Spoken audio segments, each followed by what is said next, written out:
วันนี้ก็มาพบกับช่องบ่าวน้อยเนาะวันนี้ก็พาพี่น้องมาเบิ่งการจัดตั้งเฮือนใหม่ปลูกเฮือนใหม่เนาะอยู่ดินของหมู่เขาเนาะวันนี้ก็มาเบิ่งกันเลยว่าสิเป็นแนวใดเนาะไปเบิ่งกันเลยเนาะเบิ่งกันเลยนี่ก็แต่งกินเนาะพวก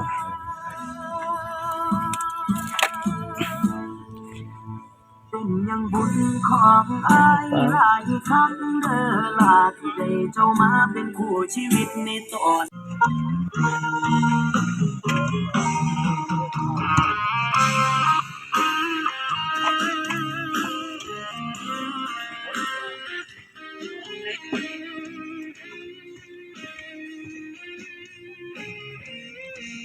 ของสาว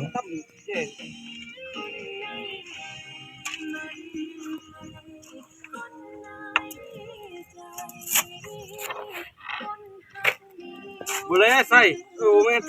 มันเจ้าไปคำมันนั่นเรียกมันกันแล้ววัด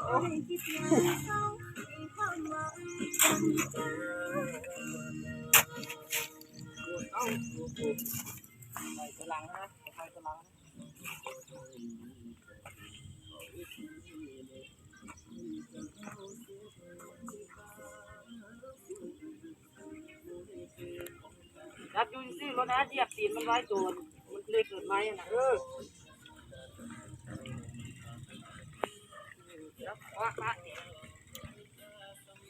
นี่ก็คือดินจัดสั้นเนาะ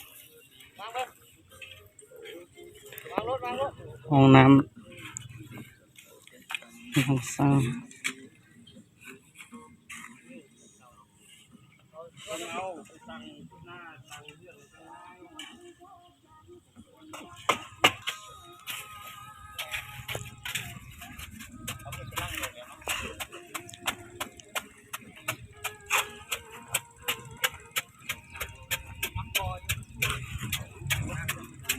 ทางเอกสมบูรณ์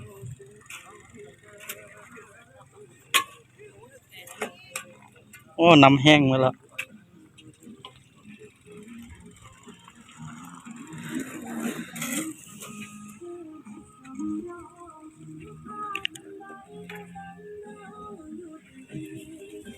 อันนี้ก็สร้างเป็นสร้างเครื่องสร้างเก็บเครื่อง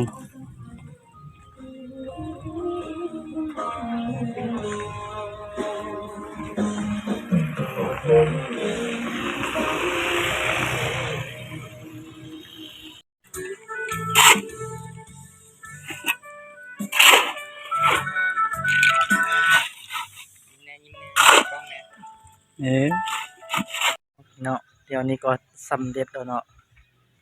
ตั้งเสาสำเร็จแล้วเดี๋ยวปลาเบิ่งเนาะโอ้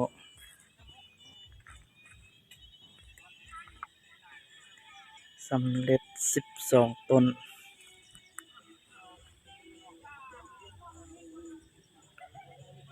นี่ก็เตรียมไปเข้า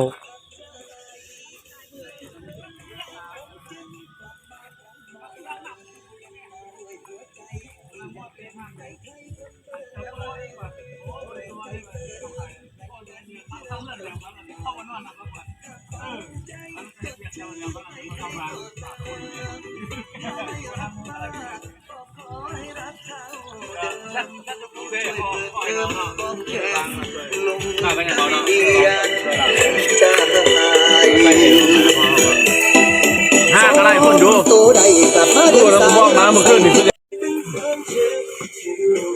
เขาสามัคคี